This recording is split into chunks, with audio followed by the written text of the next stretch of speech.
Ey Jungs, tamam, langsam haben wir es gecheckt. Ihr seid die krassesten, ihr verkauft Shows aus, ihr werdet überall erkannt, alle wollen Bilder mit euch. Aber beruhigt euch bitte, ist gut. Was geht ab, Chilo 385? Ewa und Abdi Süd. Wir sind bei Kurz und Bündig. Die zwei Kurven mit dem beschissensten Podcast. ja, der Melodie. Ey, ich schwöre ihr zwei. Irgendwann, ich verwünsche euch und nachher sehen wir. Okay? Ja, keine Ahnung, ich bin einfach Bullen geschlagen. Brüder, ich habe Termin, Brüder. Ciao. Ach, jetzt verstehe ich es. Jetzt kurz und bündig. Ja, Bruder. Jetzt gecheckt. Kurz und bündig mit motherfucking Postcard. Das ist kurz und windig,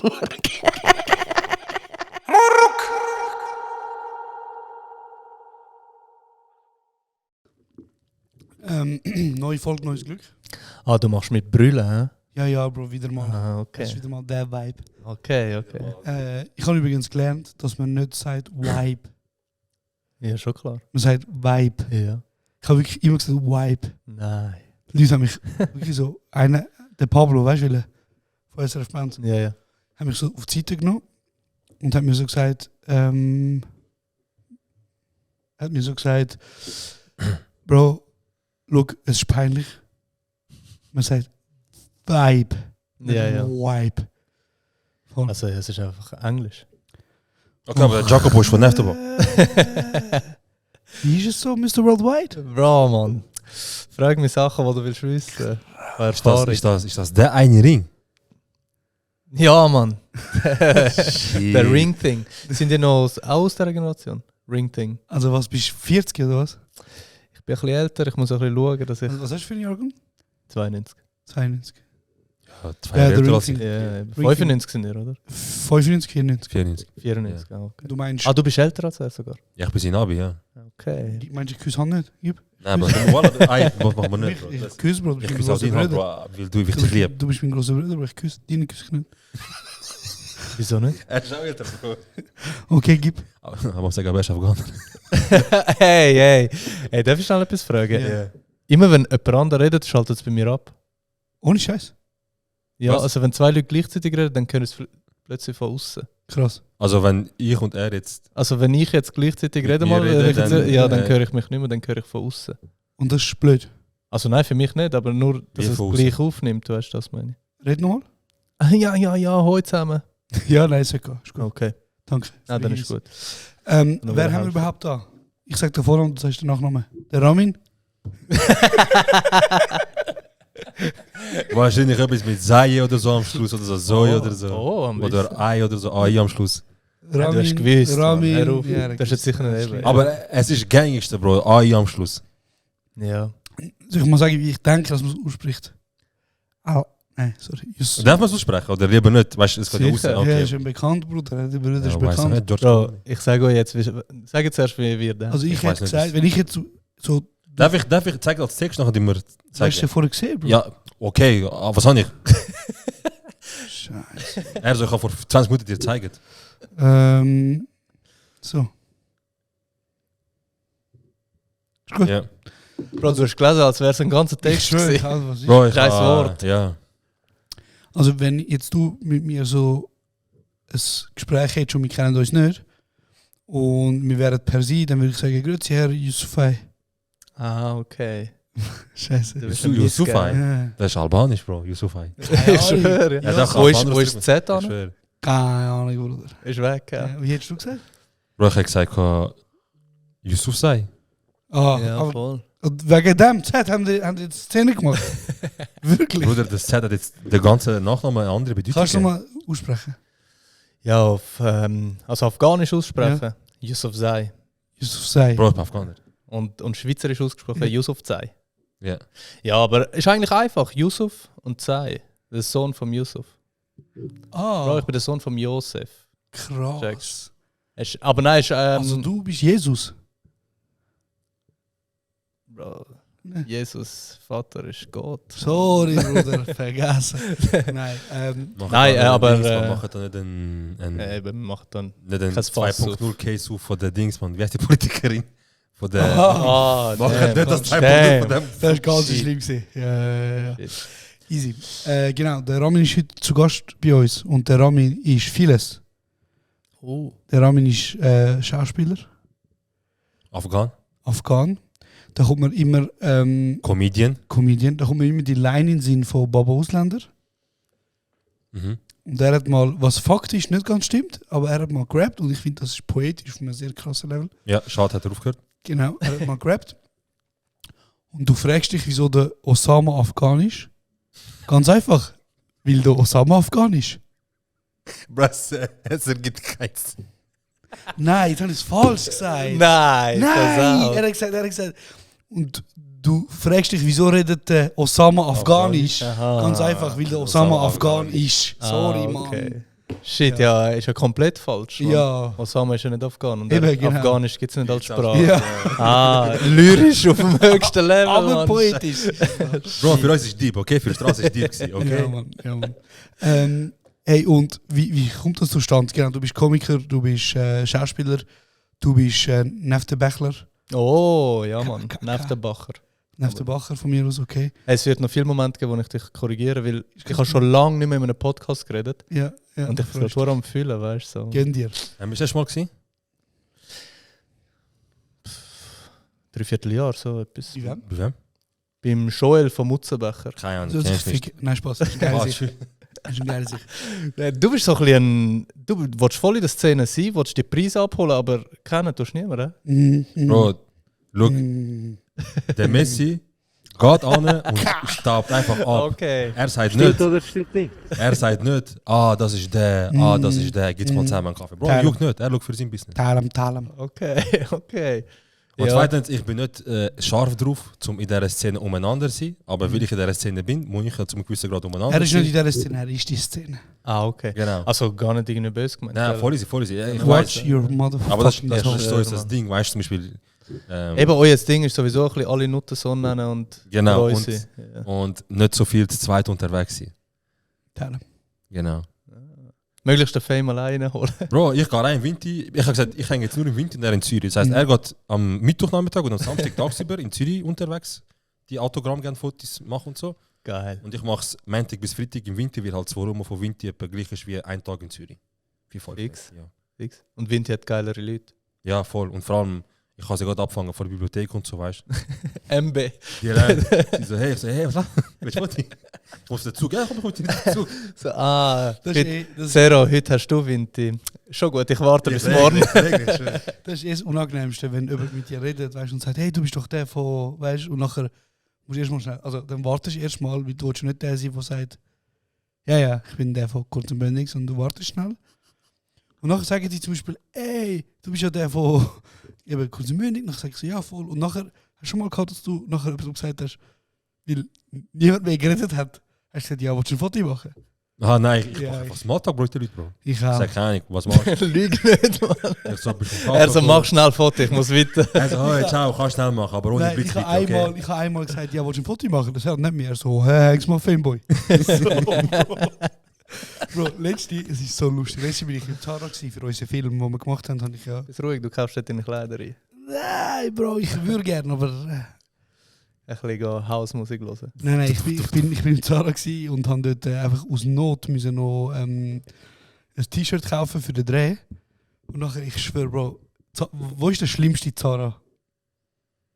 Oder so, jetzt wenn du so spontan Glatt. müsstest sagen. Glatt, Bruder. Ich bin im Glatt gewesen. Ich nicht, das er hat gesehen. Er so, glatt. Nachher habe ich gesagt, du hast recht. Er so, Ich kann ja, Bro. er kennt mich, Bruder. Ja, das ist logisch. Bro, ich gehe glatt rein und dann eben in den unteren Stock, ich hole die T-Shirts, ich komme rauf, Bro. Ich sehe eine so visuell könnte sein, dass die Person den Podcast könnte hören. So rein vom Alter, vom Aussehen. So. Aber das hast nur du gedacht, sie hat nicht geschaut oder so. Nein, ich habe nur so bei vorbeilaufen, sie schnell gesehen so, und dann schaut sie mich an, nachher schreit sie wirklich laut, Bruder. Also wirklich unschuldig laut. Der von Kurz und Bündig. Bruder, nachher dreht sich so Leute um. Dann sagt sie einfach, Scheiße, Mann, krass, was läuft? Ich so, hey, nicht viel. Ich so, du bist am Shoppen? Sie so, ja, Mann. Dann ist wirklich so 2 Sekunden ruhig. Dann ich so, ja, easy. Ja. Schön in dem Fall. Sie so, ciao, Mann, krass, einfach du.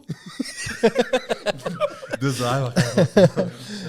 Ich so wie nichts dort Bro, das ist zu lustig, ich schwöre. Ja, aber ich finde schon das, was der Zero macht, besser. Bro, ein bisschen ins Gespräch kommen, fragen, was Also ich mache läuft, das was nicht, macht weil ich keine Ahnung. Ich so, okay, soll ich jetzt fragen, Foto oder nicht? Ich mache einfach keine Ahnung. Aber crazy, wie ich ihm wollte Props geben und er macht sich selber nochmal fertig. Bro, Das braucht Kraft, das Mann, braucht um viel das Kraft, Bro. Bro, kiss ist Also nein, ich bin mies gegeben. Ich weiß nicht, aber ich meine, Bro, ganz ehrlich, wenn wir so früher unterwegs sind und sagen wir so vor 5, 6 Jahren hast du irgendjemanden gesehen, so, wo in der Öffentlichkeit etwas zeigen kann oder irgendwie zu einem gewissen Grad. Und dann hat er dich 3 Sekunden angeschaut und so, schau, wie er wegen Dings hat, wie der Fame ist. Ja. Ja, genau, er sucht den Blickkontakt. Nein. Litzer, schau den, ja. Nein, Bro, also weißt du, ich habe ja auch oft so Smalltalk und ich rede ja gerne mit den Leuten. Weißt, ich freue mich, wenn du mich ansprichst. So. Das Ding ist, was er macht, das Problem, das er macht, ist immer, Bro, wir sind zum Beispiel einmal in einem Kaffee gewesen und wir haben abgemacht, wir haben eine Stunde Zeit und wir wollen reden über den Business. Weißt du? Dann kommt irgendjemand und sagt so, ey, euer Podcast und er, so nicht wie er ist, hey, hock alle, trink mal einen Kaffee.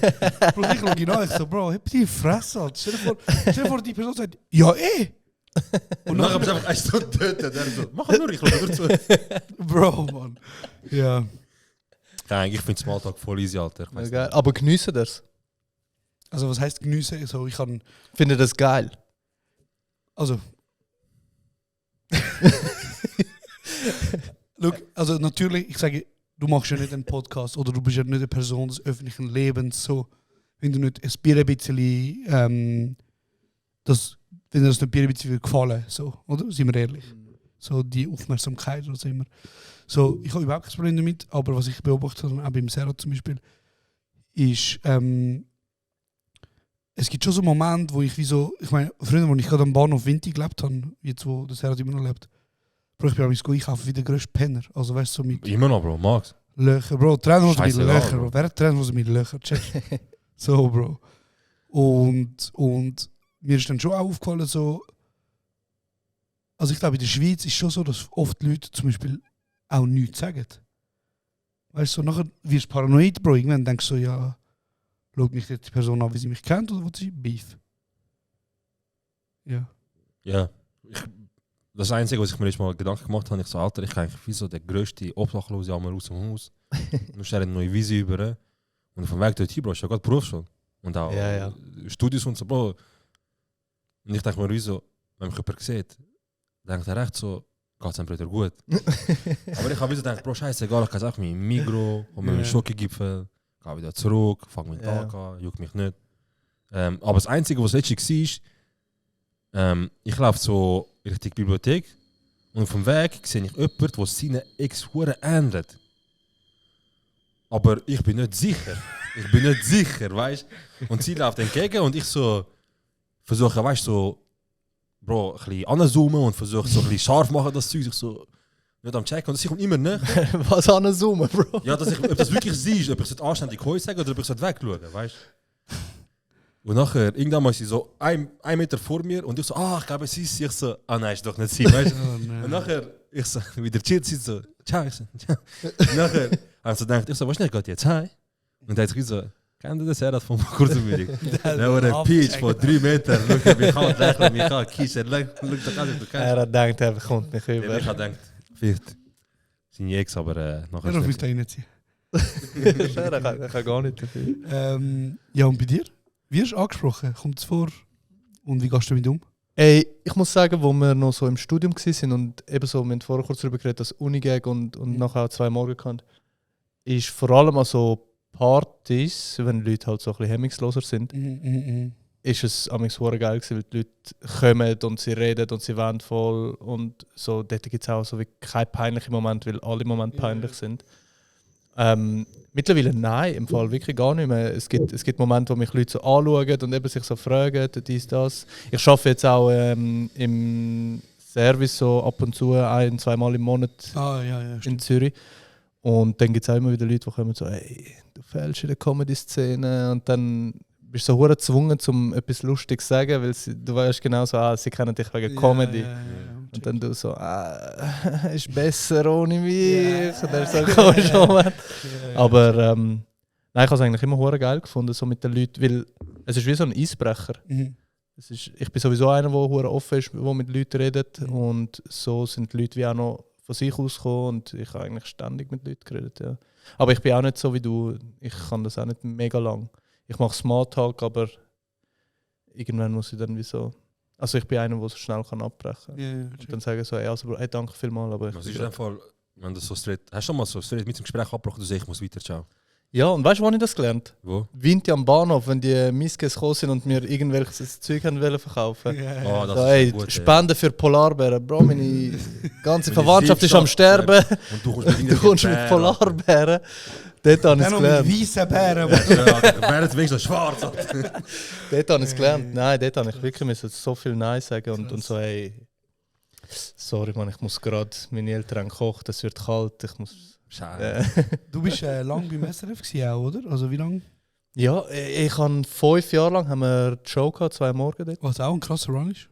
Wann ist geil, hast du SRF verlassen, mehr oder weniger? Jetzt sind es Kurz 2,5 Jahre. Vor der Gründung von 404. Also du bist gegangen Oder? und nachher haben sie... Also ein Jahr vorher, ja. 404 war ja 2 Morgen. Gewesen. Es ist ja das Team, das einfach etwas Neues dann Eben, gemacht gell, hat. das ist das Insta von 2 am Morgen, das 404. Ist ja nicht, sind das nicht von nur auf aufgebaut, sie haben einfach das Insta von euch. Ja, also wir haben einen neuen Kanal aufgebaut mit 2 am Morgen und wo wir dann aufgehört haben, haben sie wie halt die Community und den Kanal natürlich, also verständlich, Ja. nicht wollen verlieren Mhm. und haben dann wie das Format wollen ein bisschen umbauen. Ja, voll. Und eben jetzt heisst es Studio 404 und im Hintergrund im Team sind glaube 4 oder 5 Leute noch die gleichen und vor der Kamera sind es jetzt eben neu, der Joso, der Matteo. ich hätte jetzt Mattu sagen, ist, aber ist der Produzent. Das ist gut. Und Jenna machen das vor der Kamera. Jenna ist die Walliserin. Ja, genau, Ja. ja. Sie hat eben schon bei uns gearbeitet. Matteo und Joso sind ja ganz neu. Ja. Ja, voll. Ja, aber nein, das ist richtig nice gewesen, weil ich habe dort nach dem Studium, wir haben während dem Studium Unigag angefangen mit Instagram und nach dem Studium habe ich gerade bei der PwC angefangen, Wirtschaftsprüfung. Ich habe so gedacht, ja... Ist das Price oder Cooper, das PwC? Ja, genau. Ah, krass. Ich habe gedacht, geil, man, weißt jetzt im Ja. Anzug arbeiten, Ja, bist du einig? schick und so. Ja, man, weil ich habe noch nie im Anzug irgendetwas geschafft. Bro, Ja. Du bist auch so einer. Hol den erstbeste Maurer kennen und sag ihm, go, dritte Süden. Jeder hat Freude anzugehen. Wir denken, wir sind erreicht. Bro, Mit Anzug. ich bin im Fall sogar einmal während dem Studium bin ich in so einer Beraterfirma, wie hat das geheißen? Ich habe Consulting-Maschine. Nein, so Versicherungsberatung, weißt du? Ja. Dann sind wir dort hin, bin ich auch voll im Anzug gegangen, komme ich dort an, alle Leute so in normalen Kleidern, ich bin der grösste Missge. Und der Ausländer, der einen guten Job hat, kommt mit Anzug. Und das habe ich auch nur einen Tag gemacht. Aber auf jeden Fall, eben, ich bin dann dort gewesen, PwC und es war einfach ein Scheiß. Mhm. Jeden Tag der gleiche Anzug, jeder Mensch hat den Anzug an, weißt, und du gehst dort hin, bist einfach so eine Nummer. Niemand interessiert sich wirklich so, mach einfach deine Excel-Tabellen. Am Anfang habe ich gedacht, oh, geil, auf Mandat arbeiten. Ich bin nachher auf Neuhausen für Johnson & Johnson ihre Baby-Oils zählen. Und es war einfach ein Scheiß. Ich habe es gehasst. Und dann ist eben das Angebot von SRF gekommen. Oder die Anfrage, hey, wir wollen eine neue Show machen, hättet ihr Lust? Wir machen das Casting, das Offenix. Aber bis dort sind ihr auch vor der Kamera gewesen, oder nicht? Ja, ja. Also Aber nur so auf Facebook So haben wir angefangen. Sketches Facebook Ja, ist genau. das gewesen, genau. Ja, stimmt. wir haben so Videos für Studenten gemacht, weil wir selber Studenten waren. Weißt du, so, wenn du spät kommst in die Vorlesung, Ja. wie es ist. Oder so der Moment, wenn. So Sketch-Show. Ja, und so Bilder und Mhm. Memes und so. Ja, stimmt. Voll. Unigag. Aber hat es nicht irgendwie anders geheißen vor Unigag? Mhm. Ist es Unigag gewesen, direkt? Ja, wir sind direkt Unigag gewesen. Wir haben nachher mit dem Robin Schweizkiste. Dort haben wir Videos noch gemacht, genau. Die gibt es immer noch. Ja, ja, er ist jetzt gerade wieder letzte Er ist Woche hat er gerade wieder einen Post angefangen, gemacht. ja. Wegen der WM hat er, glaube ich, wieder angefangen. Ja, ja, Während der voll. WM oder so. Ja, angefangen. Er sagt das jede Woche, er sagt, ich fange wieder an. Ja, Nachher ja, macht ja. er einen Post. Also und krass, das heißt, deine Karriere hat eigentlich angefangen als Meme Creator. dann- und nächste Woche hast du einen eigenen Dönerladen.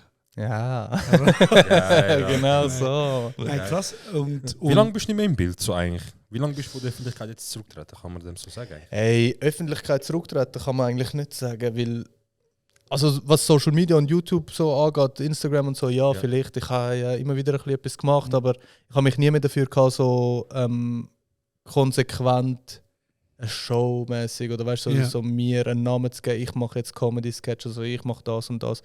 Und das ist am Anfang bewusst gewesen, einfach weil ich nicht mehr den Stempel von Social Media Comedian auf mir haben wollte. Und jetzt mittlerweile ist es eher ja, so nach Lust und Laune und ich wollte auch nicht irgendwie so, dass ich in die Influencer-Szene reinkomme, weil ich das einfach nicht bin. Auch die Collabs, die ich mache, wo Werbung auf Instagram oder auf TikTok sind, dort habe ich Schauspielerverträge mit den Leuten und nicht Influencer-Verträge. Und ja, es ist einfach nicht mehr meins. Und es hat sich so viel verändert in den letzten 10 Jahren. Also ist etwas Spezielles vorgefallen, wo du gesagt hast, weißt du was, ich habe es gesehen, fuck off, ich gehe jetzt einen anderen Weg.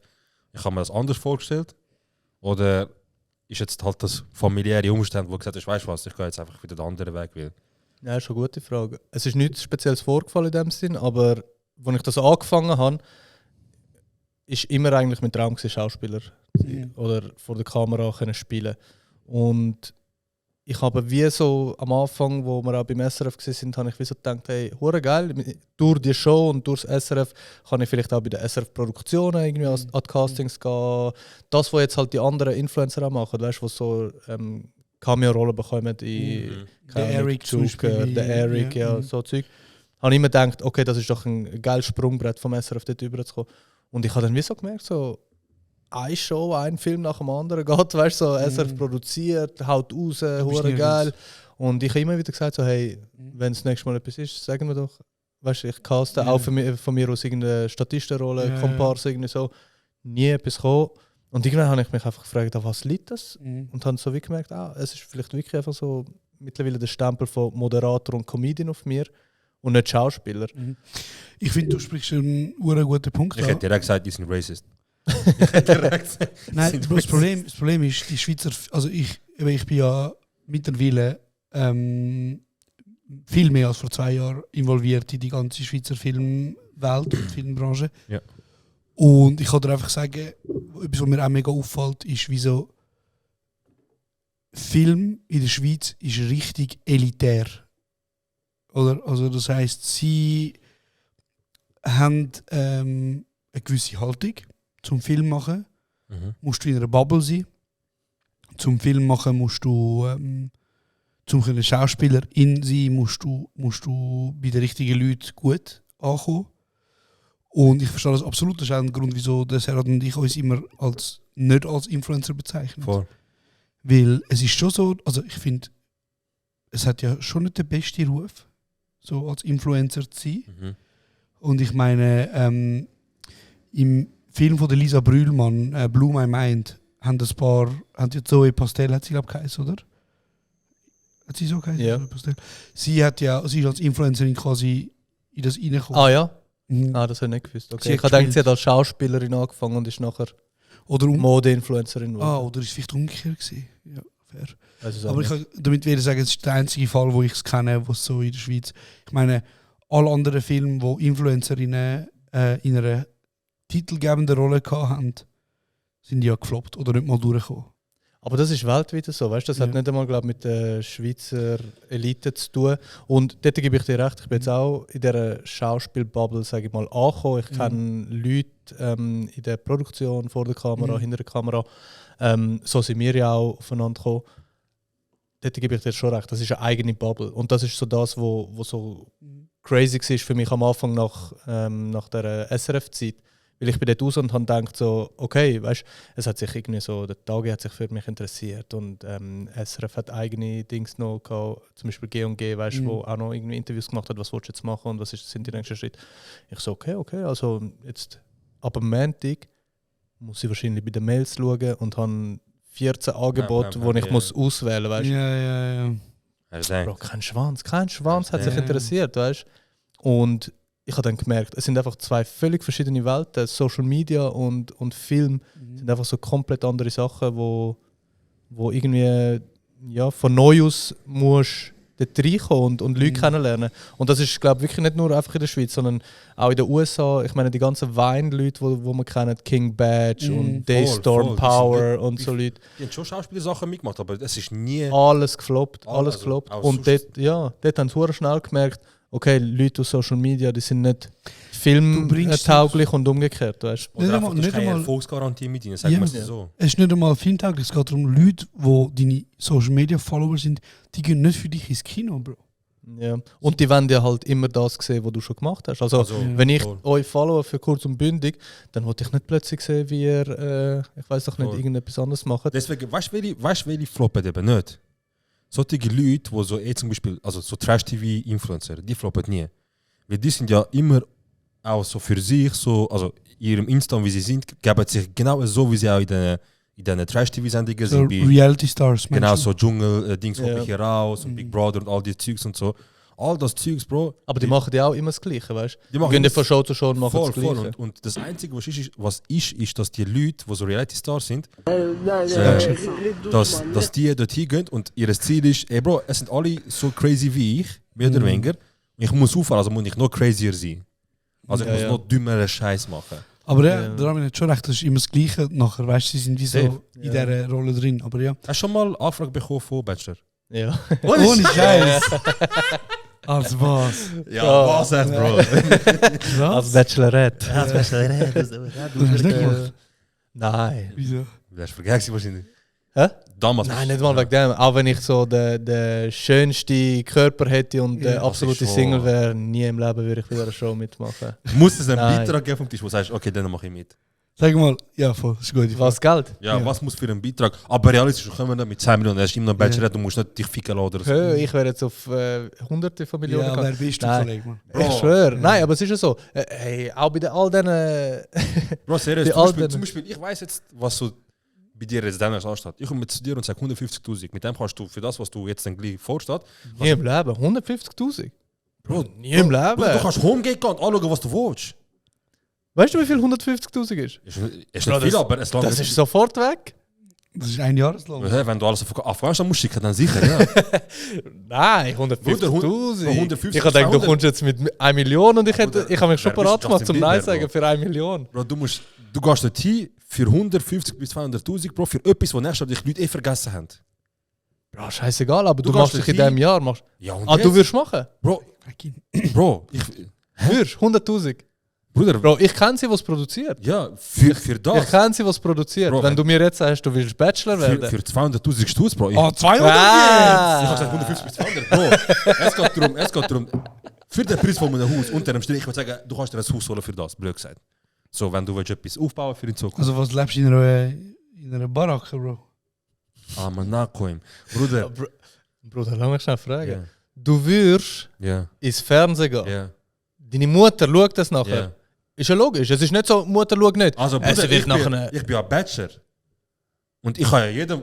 Nein. Bro, ich sag einfach jedem nein. Nein, kannst nicht. Doch, Du hast du schon kannst mal nicht. geschaut? Hä? Hast du Das schon ist, mal das, ist, das ist von A bis Z geskriptet. Du hast etwas im Ja, Ohr wir und die spielen sagen, richtig Scheiße, dann sag ich finde dich brutal hübsch. Kommst du mal mit mir eins trinken? ja, und die Ummachszene, Ich sag, die ich bin- Bettszene. Ich sag, ich bin schwul. Dann haut er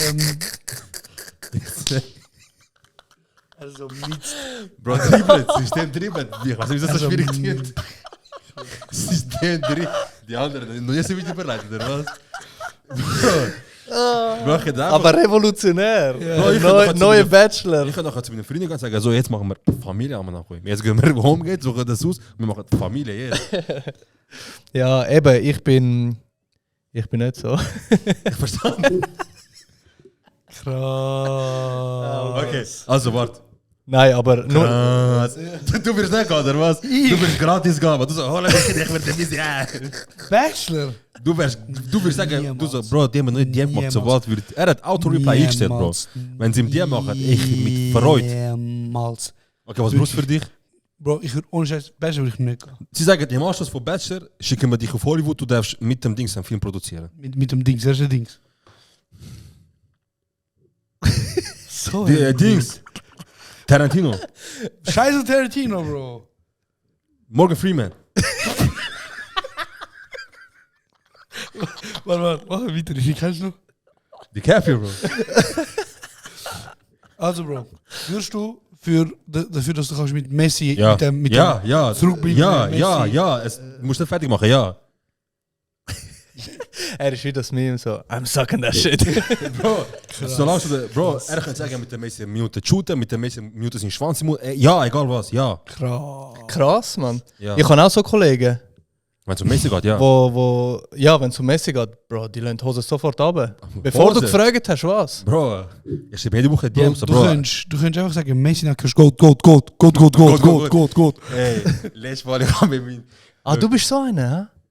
Also ich bin Messi-Fan, Ja, ja, Messi-Fan. aber ich rede nie so über, also mit Leuten, die kein Interesse haben, also ich habe nie mit ihm Diskussion Messi oder Ronaldo, also weißt du, so mit ihm macht das nie. Bist du Ronaldo? Ich bin nicht. Ah, eben, ich Ihn auch juckt es nicht. nicht, er darf gerne Leute stichen, damit es Diskussion gibt, weißt du. Letztes Mal war der Kollege da, gewesen, der Rapper von Chur, Ali, Ja. und er ist ja Ronaldo-Fan, Real Madrid-Fan. Okay, Bei okay. Messi-Fan Bars hat es eine Diskussion gegeben. Aber auf jeden Fall mein Cousin, der ist die Hard Ronaldo-Fan und die Hard Messi-Fan, okay?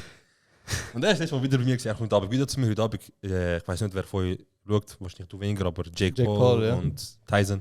Ich habe keine Zeit, aber ja. Es ist 5 Uhr morgen, Bro, was machst du am Morgen? Busy, Was machst du am 5 Uhr morgen, Bro, am Samstag? Nein, ist nicht am 5 Uhr morgen. Ist am Samstagmorgen, Ah, schon? Mitternacht, Ah, ja. nein. Also die Event Dann fängt am nicht. 10 Jahren, so Ah, Uhrzeit so, okay. aber der effektive Fight fängt dann um 4 Uhr. Ah, okay, okay. Ähm, Schau ich trotzdem nicht. Fix. Bro, und ich versuche ihn immer provozieren, immer, weißt du? Immer wenn er über das redet, Bro, es hört nicht auf. Er rastet voraus und das ist richtig 10 vor 10. Ich liebe, wenn er rausrastet. Letztes Mal war er dort, gewesen, Bro, vom Sofa. Und ich so, hey Bro, schau, was ich auf TikTok sehe, weißt du? Der weiß schon, was er kommt. Er so, zeig den Scheiß, du Hund. Nachher ich schaue so, okay, Scheiß auf ihn, weißt du, easy. Nachher wir hängen und so. Und irgendwann habe ich das Thema Ballon d'Or gemacht. Und er sagt so, Bro, ich habe dir ein paar Videos geschickt, wo ich dir sage, Messi hat die weniger verdient. Ich so, Bro, du schickst mir vor, weil Ronaldo ist der GOAT, Channel Videos von dem, weißt du? Er so, nein, ich schicke dir echte, plausible Videos. Er sagt alles Fakt und so. Ich so, Bro, schick mir eine. Er schickt mir eine, Bro. Ich mach auf, gell? Und ich so, das Video fängt professionell an, aber ich kann da kaum lesen, Bro. Und da kann steht, Real Madrid, irgendetwas. Ich so, Bro, ist ja klar. Und irgendwann mal, ich weiß nicht, wie viele Brüder oder Cousins du hast, Bro, irgendwann mal sind ein paar Cousins von mir auch bekommen. Und ich versuche die reinzuziehen, weißt du, so, hey Deno, sag mal etwas, weißt du, Herr, Wer ist denn der Cousin von der Haus? der Haus. Ich so, Deno, sag mal etwas, weißt du, der redet die ganze Zeit über Messi so schlecht und so, weißt du. Bro, und nachher ist eskaliert und irgendwann mal, Bro, mein Cousin ist ausgerastet. Ich habe so geil gefunden, er ist ausgerastet. Er so, weißt du was? Ich bin nicht Ronaldo-Fan, ich bin nicht Real Madrid-Fan, ich hasse Fußball. Redet nie mehr über Fußball, ich fick jeder, der über Fußball redet. Dich fick ich. Ich hasse Fußball, aber jetzt nur noch Golf, Bro, nur noch Golf, ich schwör alles. Ja, Bist du mein Fußballfan? Bruder, ich bin so bis zu der Galacticos bin ich extremer Fußballfan gewesen, von einem Team. Ich bin immer noch Fußballfan, aber so von einem Team. Ja. Nachher, wo Zidane aufgehört hat, ey Bro, das Finale gegen Italien, Sorry, das hat was? Galacticos? Die Galaktischen. Wenn Wieso? du jeder Position einen Highlight krass, hast. man. Ah, ist er so einer? Ja, aber er kennt, also, Warte mal schnell. Also, Zidane, Ronaldo, Beckham, Figo, Real Madrid hat Raúl. mal eine Mannschaft gehabt, wo jede Position, ohne Scheiß. 10 von 10 so All-Stars. Ja, Roberto also Carlos. so wie jetzt quasi, weißt du, mit dem jetzt, wo sie jetzt sind. Und man hat sie einfach die Galaktischen genannt. Ah, okay, krass. Ja. Ja, ist Marvel 1 gewesen. Avengers Eis, geil. Geil. Okay, Ja, check. auf jeden Fall dort habe ich dann aufgehört. Aber mein Bruder zum Beispiel, der ist extremer Ronaldo-Fan. Ja. Und Wie alt ist er? er ist gleich alt wie ihr. Eben, er kennt auch Thailand. Ich habe ihm letztens den Sticker. Ich habe ihm letztens den Sticker von Thailand geschickt. Bro, ich habe vergessen, dass der mit Vinti zu tun hat. Alter, Mann. Er schickt mir einen Sticker. Darf er deinen Bruder seinen Namen da im, oder lieber nicht? Kannst schon sagen. Also, Tarek. wenn dich frage ich. Frederik. Tarek. Ah. Kannst du nicht glauben. Bro, kennst du? Ich nein, Ja. Auf jeden Fall, er ist extremer Ronaldo-Fan. Und wir haben in der Freundesgruppe haben wir 2 Leute, die extreme Messi-Fans sind. Ja. Geile Sache. Bro, Mann. Es hat viele Eskalationen gegeben. Und mittlerweile, wir reden gar nicht mehr, in dieser Gruppe reden wir nicht mehr drüber, wenn Ronaldo scheiße war oder Messi scheiße war. Ja. Sondern wir machen das nicht mehr privat. Ich schicke ihm privat ein Meme und ihm privat. Nein. Bro, es geht nicht dort. Ich meine, mein Cousin kommt, ich versuche Stich und er ist immer robust, also immer so, Bro, hör auf, weißt du. Hör auf, Bro. Mich juckt nicht, weißt du. Wir kommen da. Ja, aber die Situationen sind schon längst durch bei uns. Ja, ja. Die sind passiert, durch und mittlerweile geht es einfach nicht mehr. Ich schicke immer separat. So, hey, schau, der scheiß Ronaldo. Yeah. Hey, schau, der scheiß Messi. So. Bro, ich schicke ihm so ein Video zum Beispiel, wo er sagt mir so, ja, der Messi, eben, so 3 sind rigged oder so, Ballon d'Or.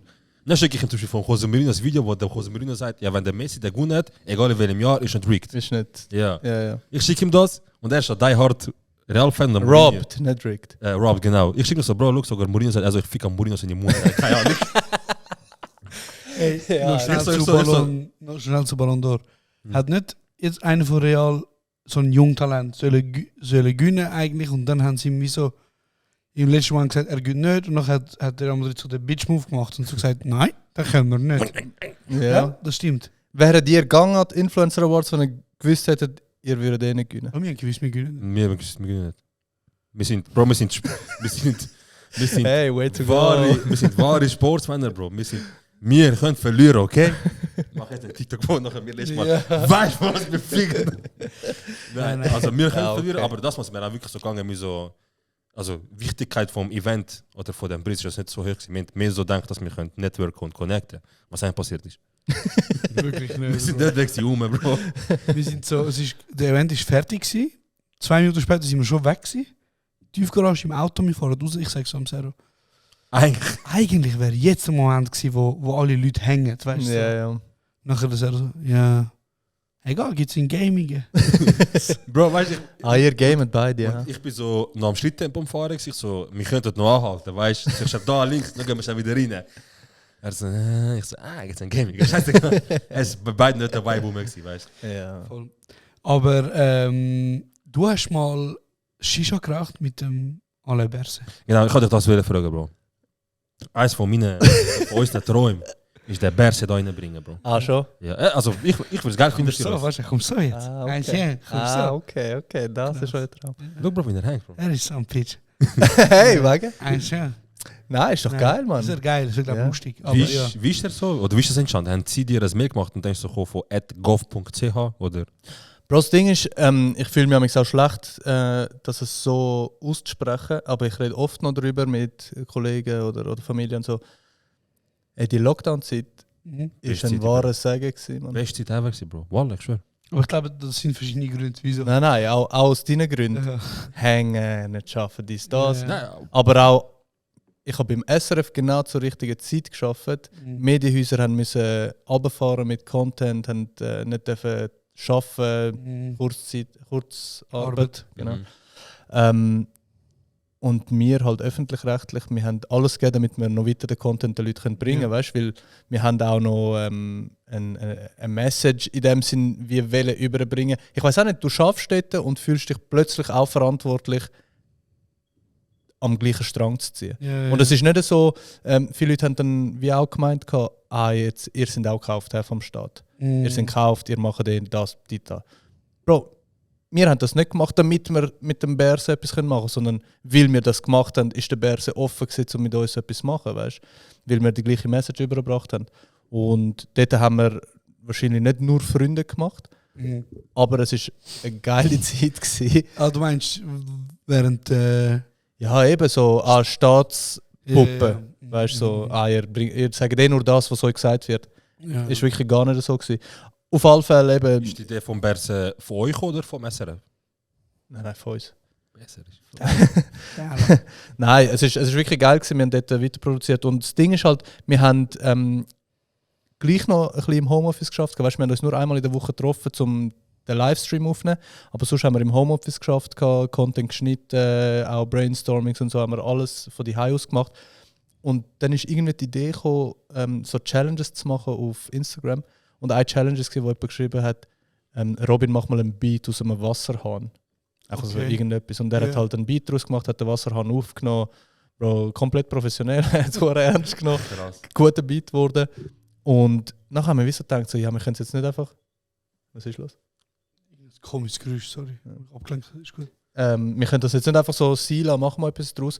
Und dann haben wir wie halt aufgrund von diesen Bundesratskonferenzen, die es am dort gegeben hat er wie so die einzelnen Sachen rausgenommen, die die Bundesräte gesagt haben und das im Beat eingebaut und das Lied daraus gemacht. Ah, ist es das? wo er Bleiben dann Sie sagt, zu Hause. Ja, stimmt. Ah, das war von euch gewesen. Ja, Mann. Ja, und nachher ist halt das Lied irgendwie noch recht abgegangen und dann haben wir wie so gesagt, hey, weißt du was, wir machen noch ein Video dazu, haben das Video gemacht und irgendwann haben wir gedacht, so, hey, weißt du was, der Berse ist da drin, schreiben wir ihn mal. Weißt du, so fragen wir mal, wie er es findet. Also wie meinst du da drin so? Also weißt du, wir haben dann ja, wie ist das Video von der Bundesratskonferenz haben wir im Musikvideo so drin meinst du, gehabt. Und seine Stimme ist halt, das bleiben sie zu Hause, ist ja genau seine Stimme. Haben wir irgendwann mal denen geschrieben, so hey, wir haben das gemacht, wir würden gerne den Herr Berse fragen, wie er das findet und so.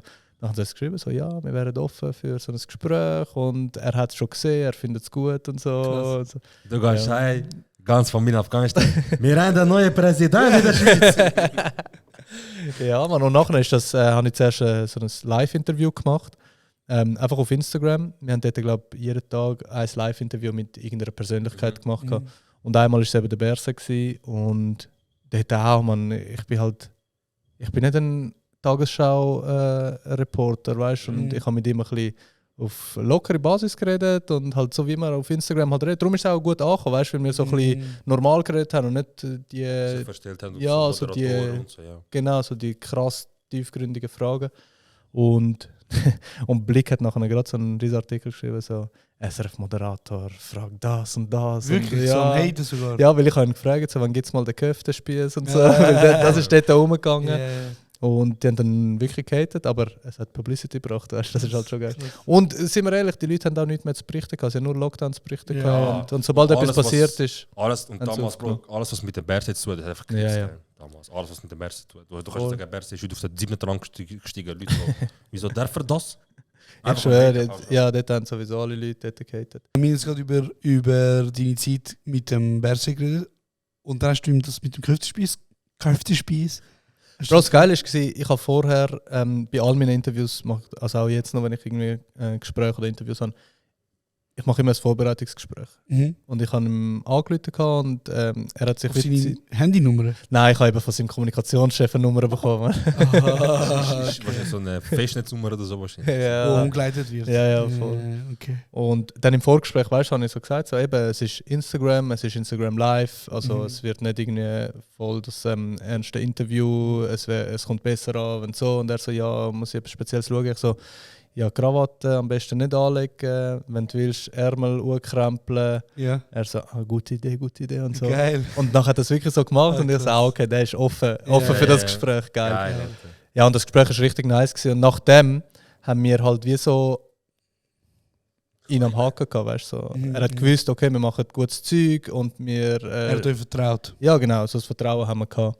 Und wo wir dann gekündigt haben, der Robin und ich, haben wir gewusst, wir wollen noch eine Abschlussstaffel machen und in dieser Abschlussstaffel müssen wir noch die Sachen abhaken, weißt, die wir noch nicht gemacht haben. Und die Staffel von was, sorry?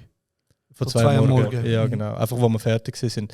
Und dort haben wir halt das noch offen gehabt mit dem Berse oder mit dem Alain, wie ich ihm nach dem Gespräch können sagen.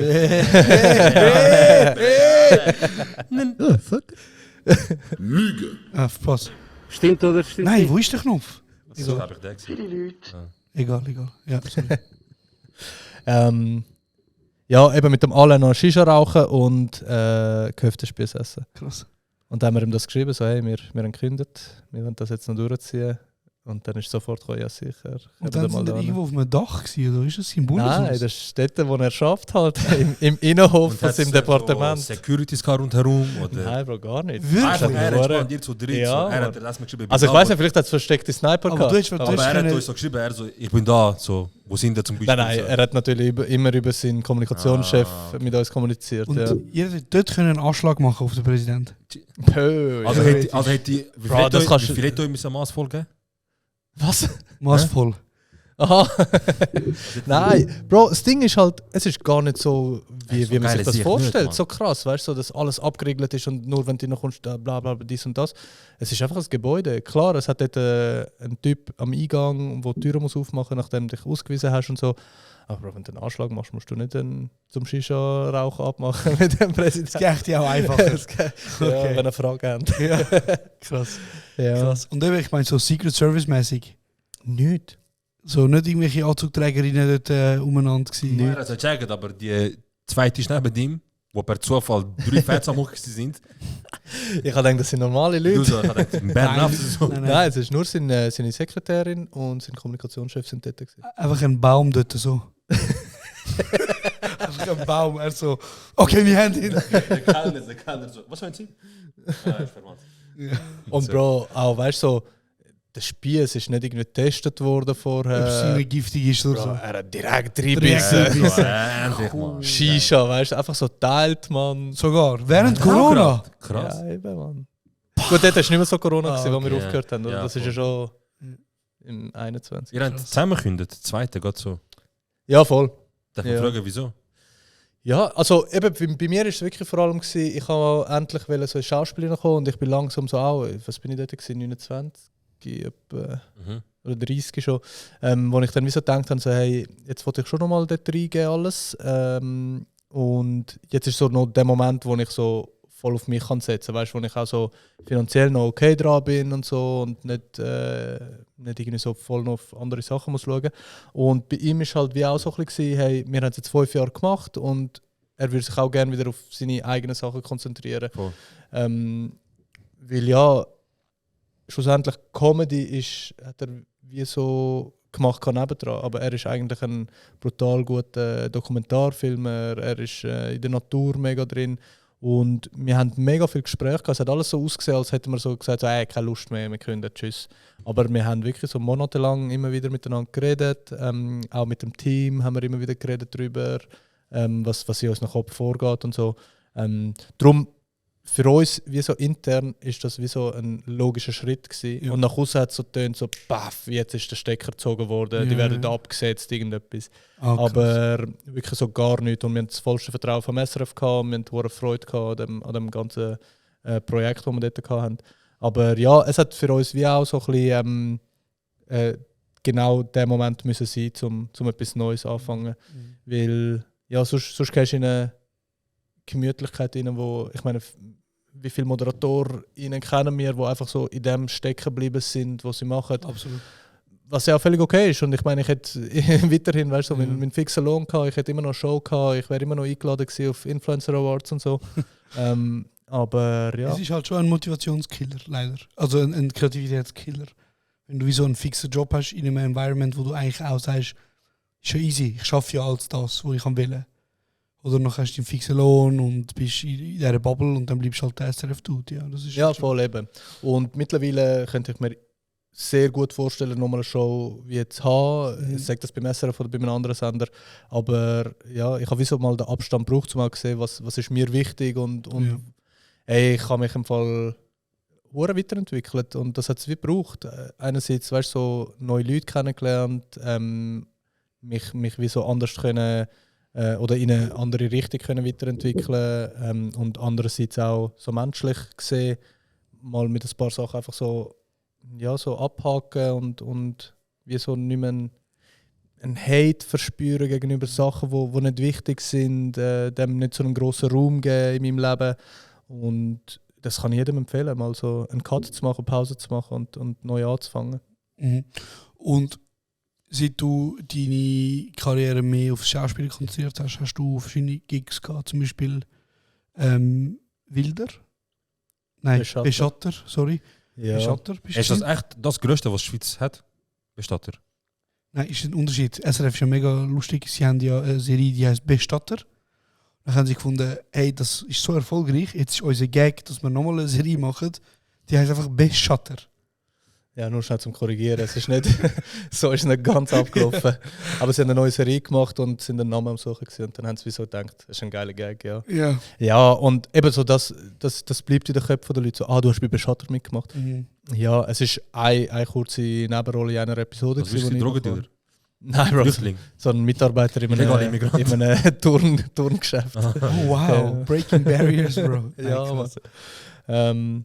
Ja, also eben, ich habe mehrere kleinere Sachen gemacht. Ich bin jetzt gar noch nicht dort, weißt, nur wenn ich jetzt dort hinter dich schaue. Ja, Ich bin noch nie jetzt, wo ich eigentlich gerne sein würde. Weißt, wo ich eine Rolle kann ausbauen über mehrere Monate, wo ich eine Entwicklung kann reingeben kann, so lange wieder mit einem Team zusammenarbeiten. Das sind alles so ein bisschen meine Ziele. Und nicht einmal eben, es ist nicht so, dass ich bei kurz und bündig mit einem Oscar muss an der Wand hängen, sondern ja. nur schon das, was wir zusammen gemacht haben. Ich weiß nicht, ich habe die letzte Episode ein bisschen gelesen, hast schon ein bisschen erzählt, aber noch nicht mega im Detail. Genau. Aber weißt, das ist schon hure geil, um wie etwas Neues entwickeln und aufbauen. Das hat mir eben wie so ein bisschen gefällt bei Sketches, weil du dort halt mega eindimensional schaffst. Du tust genau so einen Stereotyp erfüllen, damit es halt in dieser kurzen Zeit, wo das Sketch passiert, gerade überkommt, was du zeigen willst.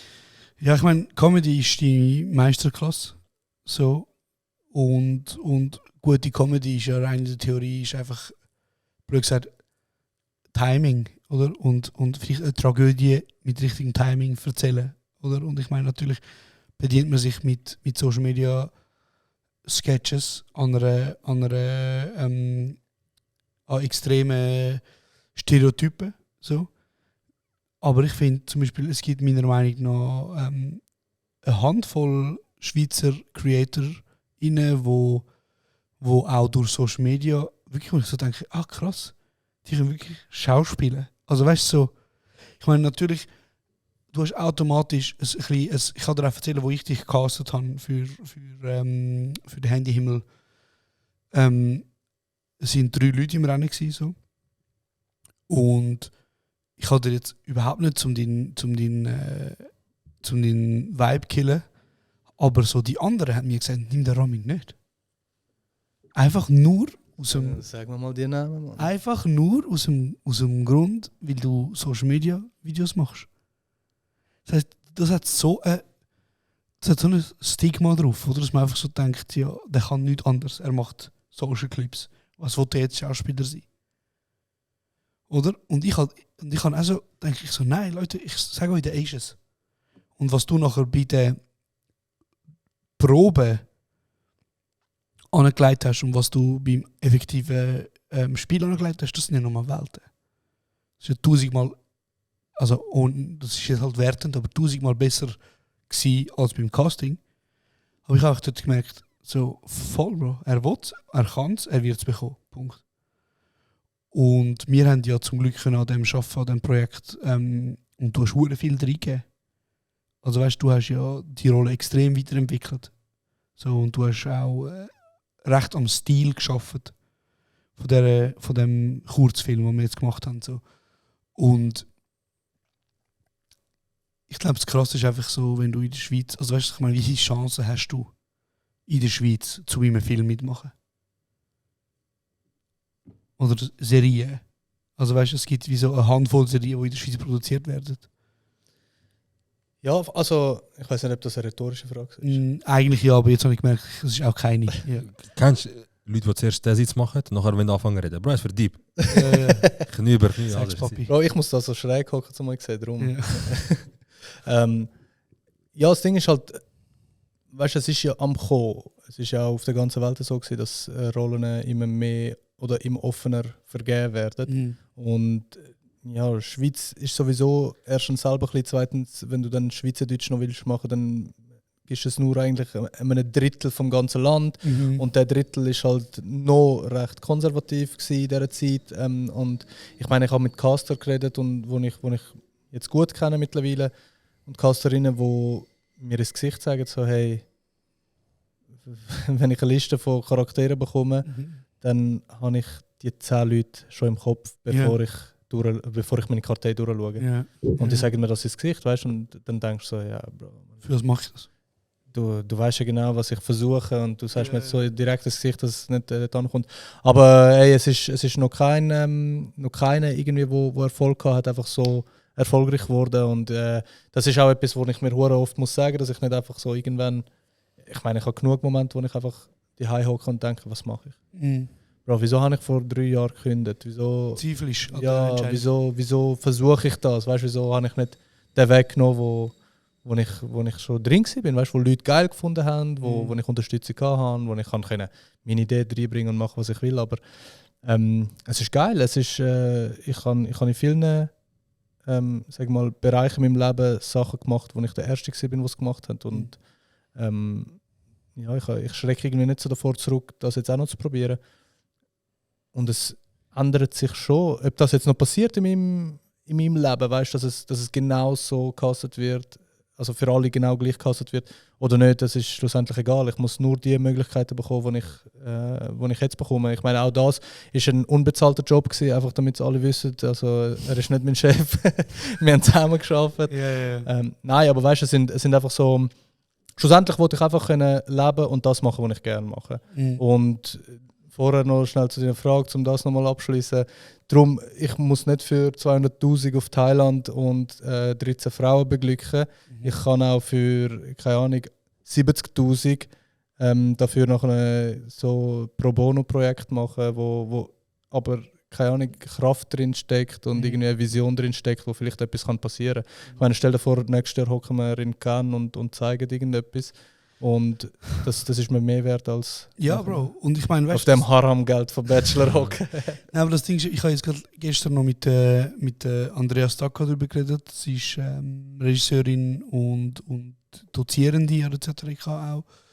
Und ich meine, sie hat schöne Filme gemacht auch und ist auch mega auf dem geblieben, so, dass sie einfach ihr Ding macht.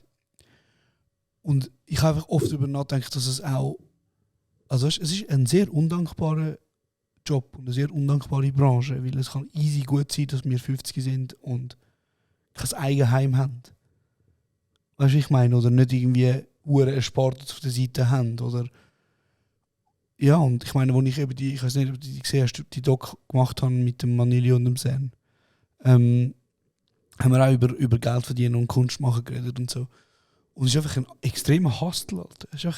Du musst einfach hustlen, weißt du? Und ich meine, ich sehe meinen Mitbewohner zum Beispiel, er hat einen Mega-Run mit seinem Film. Er hat seinen Film gemacht vor einem halben Jahr und hat jetzt das Wochenende wieder 5 Preise gewonnen. So. Ja, das ist echt gönnen. Absolut, Bro. Macher. Er gönnt die ganze Zeit Preise mit seinem Film. Er war an 3 Oscar-Qualifyings. Bro, was ist dein Mitbewohner? Einfach Tarantino da? Nein, das Ding ist, was ich sagen ist, wieso. Es ist absolut möglich, dass du. Weil, weißt du, so, wir haben auch Leute in unserer Klasse, oder die über mir sind, die so Dinge haben, die so. Ihre Film hat den Student Academy Award gewonnen, also der Studenten-Oscar. Bro, überlege mal. Ja. Also, weißt du, so. Bro, ich war in London in einem Schauspielkurs und es hat Leute dort gehabt, die bereits schon Emmys gewonnen haben. Bro. Und du denkst so, wieso bist du. Hä?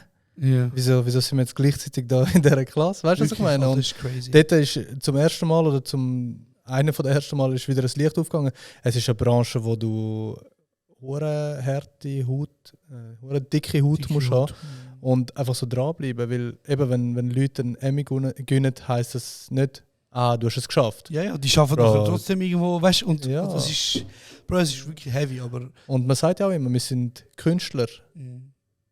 Bro, wir brauchen Feedback wie kein anderer, wir arbeiten wie kein anderer, wir brauchen Zeit und keine Ahnung, unser Hirn funktioniert irgendwie anders, um das rauszubringen. Ich meine, eben vorher habe ich gefragt, so, ja, nehmen wir jede Woche einen Podcast auf?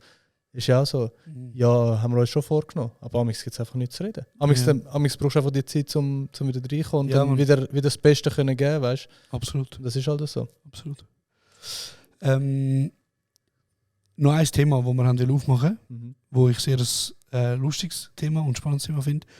Und zwar, eben der Ramin und ich sind zusammengehockt, bevor wir. Okay. sind weißt du das, Zero? Nein. Der Ramin und ich sind zusammengehockt, sind was haben wir, Kaffee oder gegessen, whatever.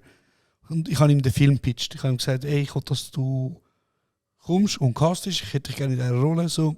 Ich glaube, es würde passen. Ich habe ihm den Film erzählt, er hat es geschaut und so. Bla bla. Er hat das Drehbuch gelesen. Die Zeit vergeht. Wir proben zusammen. Und nachher kommt er zu mir. Bro, lass mich schnell erzählen. Ich war an der Olma mit meinem Cousin. Und ist er frisch in die Schweiz geflüchtet oder was? Nein, er ist eben von St. Gallen und die sind halt als Kind oder als Teenager schon immer gegangen. In St. Gallen? Ja. Ich kenne jemanden in St. Gallen, Afghanerin. Aber ich sage es dir nachher. Okay. Was kommt jetzt für eine Geschichte? Ja, ich weiß nicht. Von Tinder-Zeit? Von Twitter-Zeit. Okay. Doch mal, das will umbringen. Nein, okay. Wir sind dort gewesen. Nachher sagt er mir, fragt er so, ja, was läuft gerade bei dir so? Was machst du so? Wir haben uns auch lange nicht mehr gesehen. Ich so, ja, eben. Also im Moment, jetzt habe ich mich gerade gestern mit dem Dings getroffen, mit dem Josh, von Kurz und Bündi. Er so, hast du gut mit ihm? Ich so, ja, also er hat mich angefragt, ich habe jetzt einmal getroffen und er hat noch ein cooles Projekt und wir arbeiten vielleicht zusammen. Er so, okay. Ich so, wie wegen? Er so, nichts. Ich so, nein, erzähl, wegen. Er so, ja, schau, Bro, ich wollte zu ihrem Live-Podcast gehen. Haben wir schon Tickets gekauft und so. Und nachher schickt mir der Kollege einen Clip. Und ich so, okay, was für ein Clip? Er so, ja, sie haben etwas über dich gesagt. Und ich so, okay. Nachher, ich so, bist du gegangen? Er so, nein, nachher nicht mehr gehen. Ich so, okay, shit, zeig mal. Bro, und wir sind vom HB aus auf St. Gallen gefahren. Und wirklich so, wir haben die ganze Folge, wo er gemeint hat, haben wir geschaut, um die Stelle zu finden. Wir sind am Suchen. Wir sind wirklich am Suchen. Ich so, das wollte ich jetzt sehen. Nachher ist die Stelle halt gekommen. Ich so, okay, ja. Ja, ich frage ihn mal, was er dazu Bro, ich glaube besser nicht die 10 Mal. Bro, das Ding ist, er ist zu mir gekommen und er so, hey, es gibt, weil wir haben über den Podcast geredet und dann hat er irgendetwas gesagt, wo man eigentlich wüsste, wenn man es hört. Ja. Den Podcast, weißt du? Ja. Und ich so, in dem Fall höre ich nicht. Er so, ja, wir reden schon noch. Und dann dachte ich, oh Scheiße. Weil oft rede ich mit dir und dann vergesse ich auch, was haben wir öffentlich gesagt? In diesem Podcast. Und was haben wir nicht öffentlich gesagt? Genau, das war ziemlich eine Anfangszeit, was haben wir gesagt? Das habe ich sehr spannend. Ja, das Gespräch ist eben, ich habe schon beim Schauen schon ein bisschen Angst gehabt, weil das Gespräch hat angefangen mit, der ist ein Nuttersohn, der ist ein Hurensohn, der ist ein Hurensohn. Und es ist darum... Oh, das ist so geil. Ich spüre das. Geil, Alter, ja. Und nachher ist es darum gegangen, irgendwie, habt ihr euch ein bisschen scheiße gefühlt, dass ihr noch nicht beim SRF sind oder so, dies, das. Also, es gibt nur jemanden, der sich vielleicht scheiße gefühlt, dass man bei SRF ist, ja. So, ja, warum nehmen es nicht Ausländer, nur Schweizer dort? Und dann haben wir angefangen aufzuzählen, ja, wer gibt es beim SRF? Und so, ja, der ist kein Ausländer und so. Und dann gibt es noch den, der, was ist das, 2 Uhr morgens macht. Yeah. Und nachher sagst du, der Elias Mbarek für Army, oder was? Von der Schweiz, Bro. Du bist auch Elias Mbarek, Bro. Bro, aber weißt du, nein, das Ding ist eben, dein Blick macht das. Der Elias Mbarek für Army, oder was? Bro, er schickt mir ein Foto, dass er am Dreh ist und er ist bei dir. Ich so, mit Elias Mbarek, Er so, du bist ja. Und ich bin dort am Zittern gewesen, aber er nachher gerade so, der Ramin meinst du? Ja, so, okay. Hey, und nachher haben wir darüber geredet, genau, nachher habe ich die Kritik geäußert, sage ich jetzt mal, dass der Ramin ein Schweizer ist. So. Nein. Ah, sorry, da wäre ich. Ja. Gut, dass der Ramin ein Schweizer ist. Und nachher, Bro, kommt der Ramin zu mir und er redet mit mir so, mit dem, hock mal an, mein Sohn stimmt. Er so, hey, Mann. Nein, er so zu mir, also dann reden wir doch drüber. Und ich bin so neben ihm, er so, also du hast mich ein Schweizer genannt. Dann habe ich gesagt, ja. Er so, Geburtszertifikat, Afghanistan, Mann. Sagt er mir so. Er weißt du, wie sie älter, wenn sie in Amt geht, weißt du, Ordner mit Papier. Afghanistan, Mann. Bro, was für Ordner unter der Matratze ist es? Er sagt Mit der durchsichtigen Folie, Bro. Bro, er sagt mir, also, wie hast du erwartet, dass ich mich verhalte? Hätte ich so einen Spuck am Boden? Bro, ich höre nur, nein, Ramin zählt nicht, er ist Schweizer. Also, jetzt muss ich sagen, dass ich Ausländer bin. Ich so, Bro, ihr sagt, ich bin Schweizer, aber ja, was ist denn Ausländer für euch? Also, was hättest du, ich am Boden spucken? So, ja, nein. Dann sagt er mir, also, ich habe gedacht, okay, was stört dich, dass ich Schweizer Freundin habe? Du hast auch eine. Er ist so. Bro, er ist so zu mir gekommen. Er ist so Schweizer Freundin. Dass ich beim SRF schaffe. Wo schaffst du? Wer hat dich auseinander? Dann habe ich so angefangen zu zittern. Ich so, Ramin, so. Bro, ich so, du lässt deinen Hund in deinem Bett schlafen. Ja. Schweizer. Voll. Du studierst fertig. Oh mein Gott. Dass der echt noch.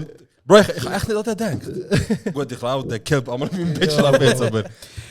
Hey, ja, Mann. Auf jeden Fall ein interessantes Thema, wo wir nachher lange darüber geredet und ich habe ihm wie so gesagt, ey, look, eben, ich meine, ich sollte ihn Stimmer treffen, wenn wir ehrlich sind. Bro, so. Es ist auch berechtigte Kritik, Bro. Es ist berechtigte Kritik. Du bist der Einzige, der ausgesehen hat für den BSRF.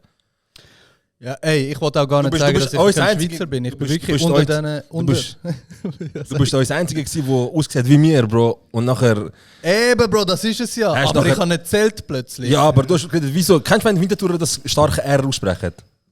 Oder ist das Zürcher, die das starke R aussprechen? Ja, Zürcher. Bro, ich habe gedacht, so, Bro, du bist... Ich so, Cousin, sag mal so ein paar Sachen, wo... Keine Ahnung, Mann. Mach nicht einen auf. Ich sehe anders aus, aber ich bin besser als die anderen. Nein, Bro, eben, das ist das Ding. Ich bin okay damit, weißt du, Schweizer Ja, ja, zu sein. fix. Ich bin auch in diesem Team, bin ich wahrscheinlich der grösste Bünzli gewesen, Ja? was Aktivitäten angeht, wie ich meinen Abfall trenne, dies, das, weißt Du bist schon ein bisschen, Bro. du? Fix. Ja, du auch. Ist auch okay. Aber Sorry, Ausländer, Mann. Spuck mal am Boden. eben, das ist ja genau die Frage, weißt du, so, was hätte müssen für einen dort sein, Ja. außer du. Weil meistens ist es ja so, ich bin nicht dort oben, es zählt nicht, wer dort oben ist. Ja. Was hätte für einen müssen dort sein, damit du gesagt hättest, geil Mann, endlich nehmen wir die Ausländer auf. Fix. Was jetzt müssen sein? Bro, ich weiß nicht, wie fest du hast dürfen, zum Beispiel im Bro, ich habe meinen mit Bart entscheiden. wachsen lassen, ich habe Monobrow wachsen lassen, einfach damit sich ausländisch aussehen. Er ist Es mit hat Tränen nicht gelangt. Bro, was soll ich dir sagen? Es ist vielleicht... Also ich habe es auch nicht geschaut. Also doch, 2 Morgen hast du eigentlich nicht... Es ist schon gelaufen auf Insta oder so, weißt du? Du hast nicht verpassen, weil es ist nicht so viel gelaufen auf Insta während Lockdown. Aber ich habe nie etwas geschaut. So und- Miske, Mann. Er sagt so, als wäre es Kompliment, aber am Ficken. Bruder, ich bin wie So mein Vater. Ich hole mir selber auf... Bro, mein Vater ist genau auch so. Aber er wollte weiterreden, weißt du? Also, ja, nein. 2 Morgen ist ja sonst nicht gelaufen. Scheiße, Bruder. Sorry, Alter. Manchmal check's nicht. Man, gut sagen dir so. Er geht her so. Also, nein, also, ich habe es nicht geschaut. Also, nein, ich habe schon geschaut. Ich sage, ja, morgen ist ja sonst nicht gelaufen. Jetzt, wo du das sagst, schon assig gewesen, Alter. Sorry, Bro. Sorry, ich habe nicht so gemeint. Wirklich, Mann, ich habe nicht so gemeint. Aber, Sag, was du gemeint hast. was soll ich dir sagen, Bro? Was soll ich dir für ein gutes Ich habe mich so gefreut, zum Moment, dass er dich in die Ecke drängt, Bruder. Ich wollte dich auch nicht in die Decke Bro, dräng, drängen. Bro. Ich bin mir nicht Es so... ist eher, Bro, wir haben das alle. Du wirst von keiner Seite angenommen. Ich meine, die Wappler hat als ersten Namen hat sie meinen Namen erwähnt, wo es darum gegangen ist, ob das SRF divers genug war. Das ist CEO von SRF. Sie so, wir haben... Dort, weißt du, dort bin ich einen, so. wo... Ja, sie hat gesagt, Salar Barampuri, der bei G&G war, Ja. und Ramin Yusufzai haben wir ja auch noch bei uns. Bro, dort bin ich so komplett so, wir sind Du hast divers. gewusst, eben, wir sind ja. divers. Ich so, hey, Papi, Mami, ich bin Ausländer. Ja. Aber von der Ausländerseite hörst du immer, du bist ein Schweizer. In Ja, meiner sehr. Familie ist immer so, der beim SRF. Bro, bei mir ist Der studiert hat. Der das. Und das ist eben mein Ding. Du bist auf beide Seiten wirst du weggeschoben. So, du bist der. Nein, ich meine es ja gut, weißt du, weil du bist einer von den Guten. Das sind immer wieder so die Dinger. Und wenn du so von den eigenen Leuten immer dann wieder so, du bist nicht genug Ausländer. Das ist so meine Frage. So, shit, man hätte müssen meine Ausbildung abbrechen, damit Leute sagen, ja, Also du hätte ich sollen, keine Ahnung, mich scheiden lassen oder häusliche Gewalt oder... Bro, soll ich meine Anzugshose in den Söcken stecken oder was? Direkt. Nein, Nein, es ist mir mehr, Bro, look, es ist mir mehr ums Ding gegangen, wir haben ja aufgezählt, wer so ausländisch ist. Und ich habe so gedacht, Bro, ich habe nicht von der Person konsumiert. Ich habe nicht von der Person konsumiert, weil die Person, die Art und Weise in der Öffentlichkeit, spricht mich nicht an. Ich hätte gerne mich angesprochen gefühlt von dir. Aber es ist nicht geklappt und deswegen habe ich gesagt, Bro, es ist einfach Elias Mbarek, Alter, was soll ich dir sagen? Es gibt mir Elias Mbarek-Vibes, Alter. In Deutschland gibt es auch. Das ist ja auch ein Kompliment. Bro, ich sag Oder? gut aus. Findest du ihn hübsch, oder? Ich sag krank gut aus. Ah, okay. Also ich habe komplex gehabt wegen ihm früher. Ich habe nie gesagt, ich brutal Bro. hübsch gefunden. Ich so, Alter, ich bin... So macht man Kompliment. Nice. Okay. Nein, also ich kann null Decke drängen und ich kann dräng, Bro. Kritik. am Josh habe ich ihm auch Wir gesagt. sind da im Podcast, ich habe öffentlich Kritik geäußert, du kannst auch öffentlich sagen, was ist das? Weißt du, was ist das Ding gewesen Aber bei mir? Er hat mir sein Drehbuch pitcht als so quasi Autobiografie. Ja. Und wenn du nachher im Podcast hockst und nach außen sagst, so, der zählt nicht für mich, der ist kein Ausländer, der ist ein Schweizer. Wieso kriegst du mich wieder rein? Und du willst nachher, dass ich Fair, dich Bro, quasi fair. spiele. Ja. Bro, Es dann- für dich! Es für dich!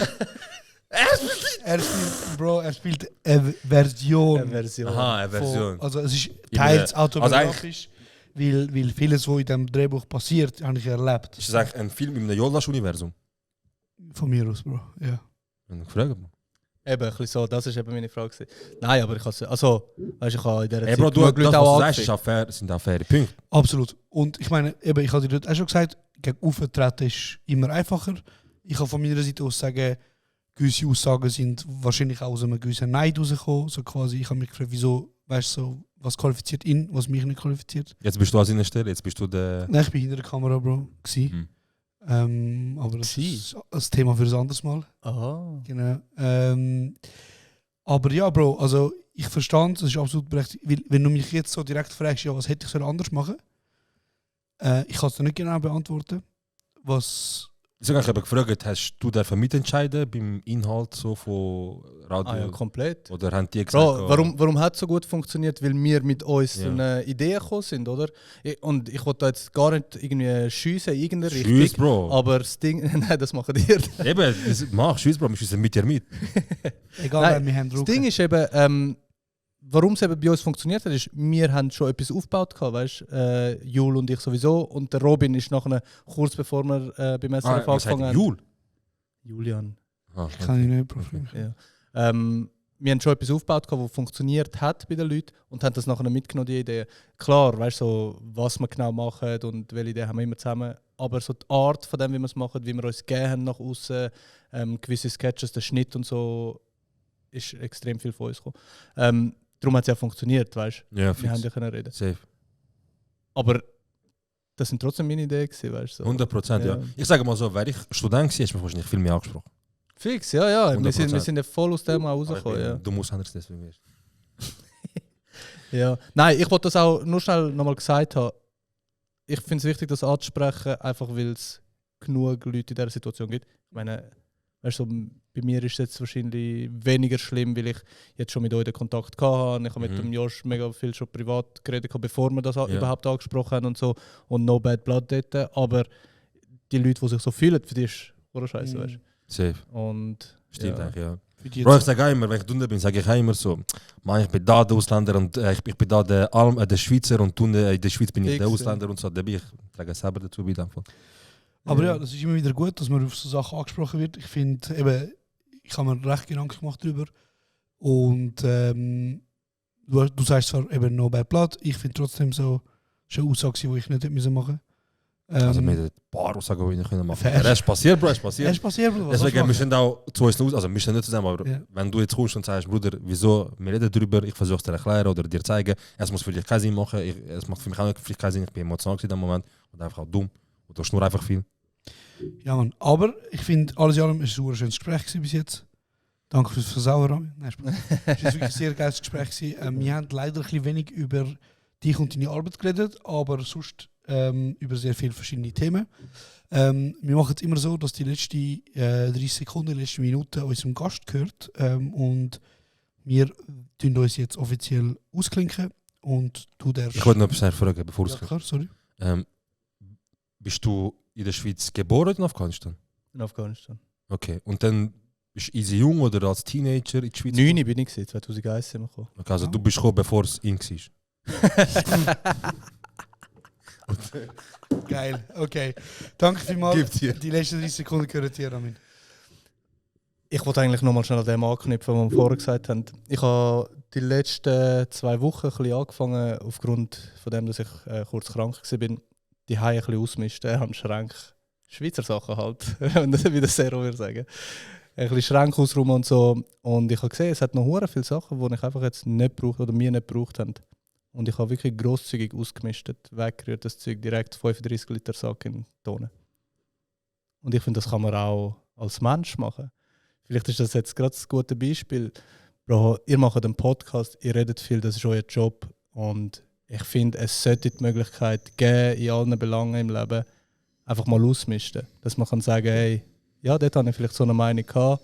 Ich nehme das, tue in den 35 Liter Müllsack in den Container. Jetzt ist mein Schrank so aufgebaut. Und nur Liebe für euch zwei. Ich gönne euch krass den Erfolg. Es sind die richtigen 2 an dieser Stelle, wo ihr jetzt sind. Und ja, man macht das weiter. Und der Platz im Himmel ist sicher für euch. Himmel, Handy, Himmel, checkst. Ja. Danke für die Einladung, Mann. Bis bald. Tschüss.